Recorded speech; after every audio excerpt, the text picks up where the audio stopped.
Halo semuanya, selamat datang kembali di channel Hajek Store. Nah, jadi di video kali ini kita akan lanjutkan kembali ya pembahasan kita tentang logika matematika. Nah, kemarin kita sudah ngebahas tentang operasi-operasi pada pernyataan atau preposisi ya. Nah, sekarang kita akan lanjutkan pembahasan kita ke variasi implikasi.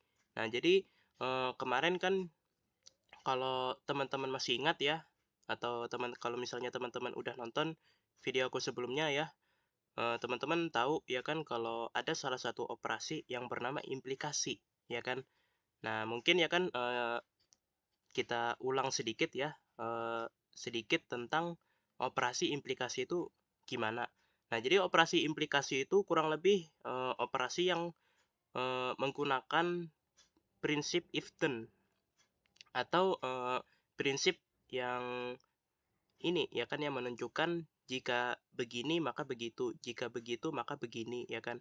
Jadi kayak semacam apa ya, kalau kita begini ya kan maka akan ada skenario begitu. Jika kita begitu ya kan maka akan ada skenario kayak begini ya kan. Nah, kurang lebih seperti itu ya tentang implikasi ya kan. Nah, ternyata ya implikasi itu ternyata ada jenis-jenisnya juga ya ternyata ya kan. Bukan hanya sekedar pakai if then aja ya kan. Tapi ada juga variasinya gitu ya kan. Nah, kita akan bahas variasinya di sini ya, teman-teman. Kita akan mulai dari converse dulu. Nah, converse itu gimana ya kan? Nah, converse itu kayak gini ya kan, P dan Q itu dibalik ya kan. Nah, P dan Q itu dibalik ya kan. Jadi kayak ditukar gitu posisinya ya kan. Apa namanya? Misalnya di sini P dan Q nih ya kan. Nah, posisinya ya kan P ini ada di ruas kiri sedangkan Q ini ada di ruas kanan.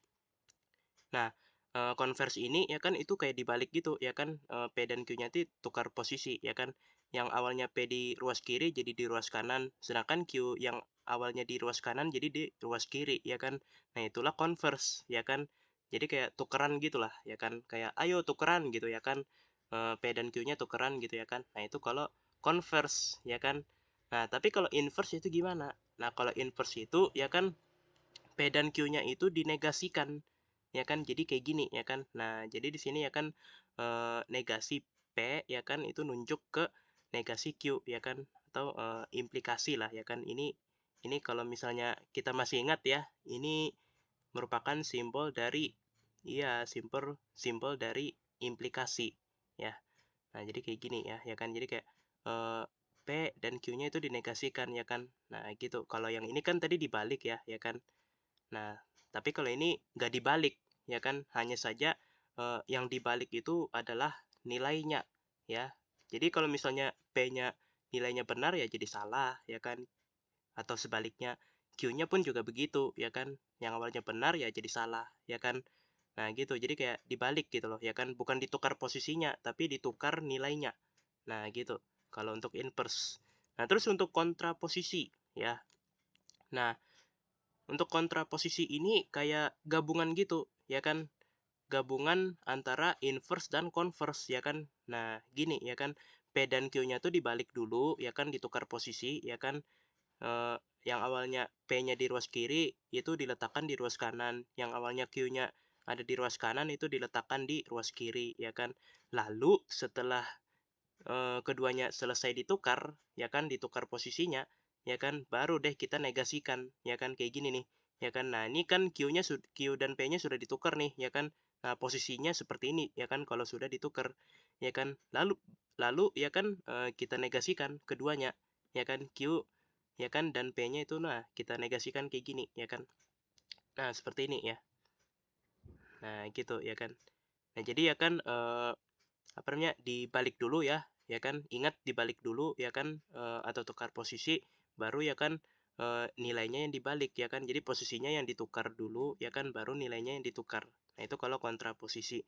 Nah, mungkin agar lebih jelas ya pemahaman kita tentang kontraposisi, inverse dan converse, mungkin kita kasih contoh dulu deh ya kan di sini ya kan.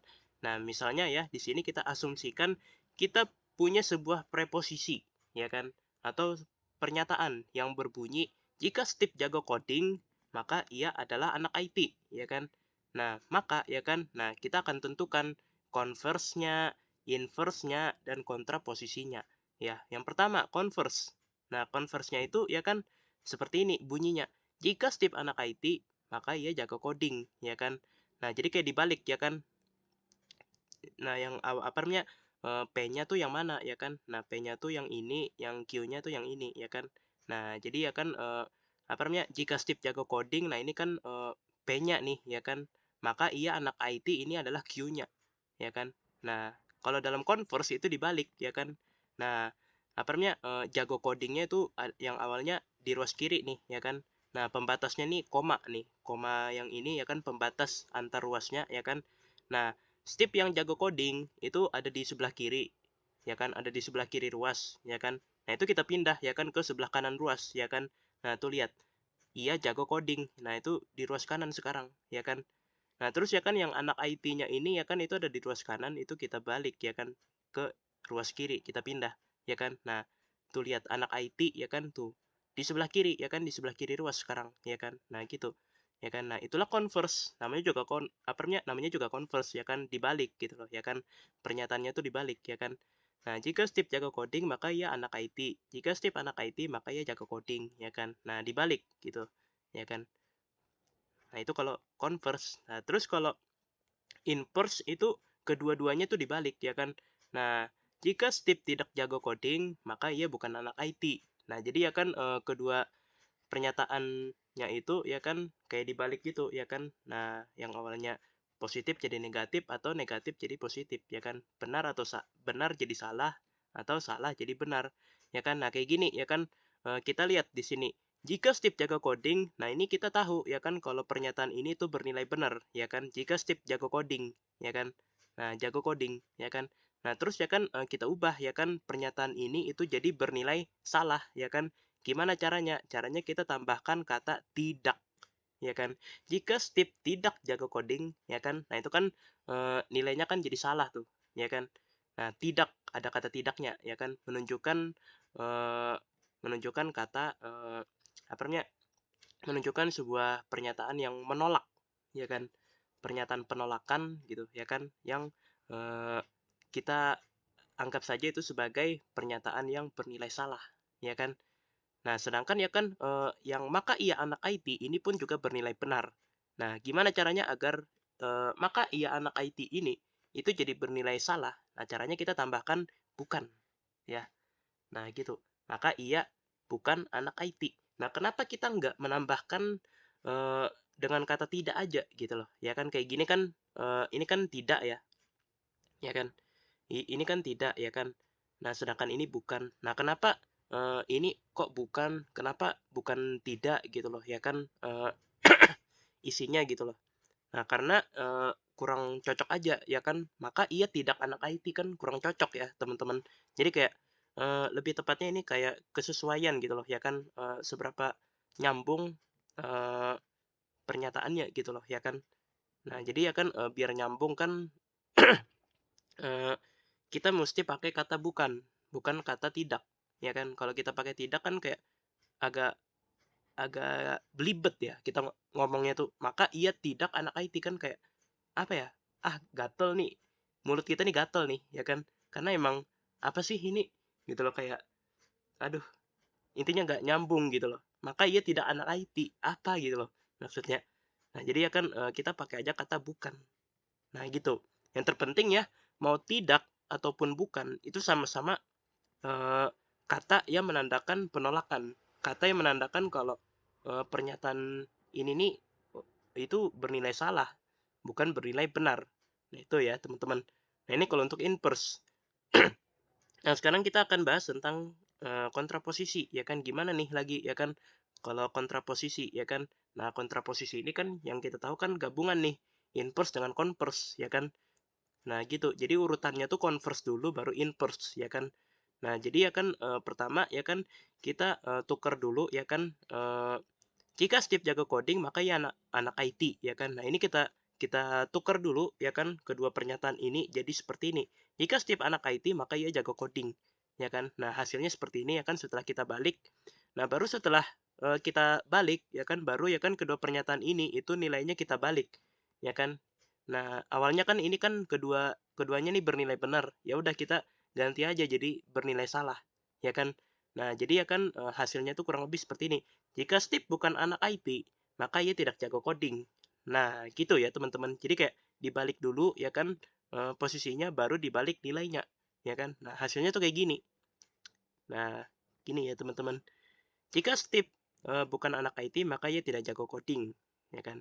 Nah, gitu. Dan di sini tahu aja ya, alasan kenapa di sini aku pakai kata bukan, bukan pakai kata tidak, ya kan? Karena ya lagi dan lagi aku katakan nggak nyambung. Jika Steve tidak anak IT kan nggak nyambung gitu loh. Maka ia bukan jago coding. Nah, gimana tuh maksudnya tuh? Pasti agak apa ya, kita kita, ngomongnya pasti lebih apa ya, kayak bingung gitu loh, belibet gitu loh, ya kan? Kayak susah aja gitu loh ngomongnya ya kan, karena emang membingungkan ya kan, kalimatnya ya kan nggak nyambung gitu loh. Makanya kan, di sini ya kan kita pakai kata bukan dan di sini kita pakai kata tidak. Nah sekarang, setelah pembahasannya selesai ya kan di sini aku sudah sediakan, 1 soal latihan ya yang bisa teman-teman kerjakan ya, secara mandiri ya. Nah nanti ya kan kalau misalnya teman-teman, udah ketemu jawabannya, kalau misalnya teman-teman udah selesai kerjakannya gitu ya kan, dan udah ketemu jawabannya nih ya kan, maka teman-teman bisa banget, share jawabannya di kolom komentar ya teman-teman.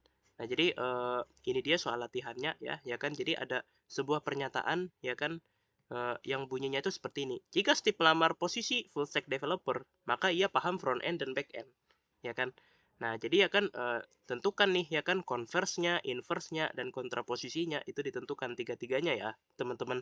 Nah jadi, silakan, teman-teman kerjakan ya. Jika teman-teman penasaran dan tertarik untuk mencoba, silakan untuk dikerjakan. Dan kalau misalnya teman-teman tertarik untuk berbagi juga ya, bisa di-share di kolom komentar ya. Kalau misalnya teman-teman udah selesai dan pengen berbagi dengan teman-teman yang lain, maka bisa banget share di kolom komentar ya teman-teman. Oke, aku ucapkan terima kasih atas kontribusinya ya teman-teman, dan juga terima kasih juga buat teman-teman yang sudah mau nonton video ini sampai selesai ya. Jadi aku rasa sekian dulu video pembahasan kita tentang variasi dan implikasi kita kali ini ya. Dan yap, sampai jumpa lagi di video-video berikutnya. Dadah!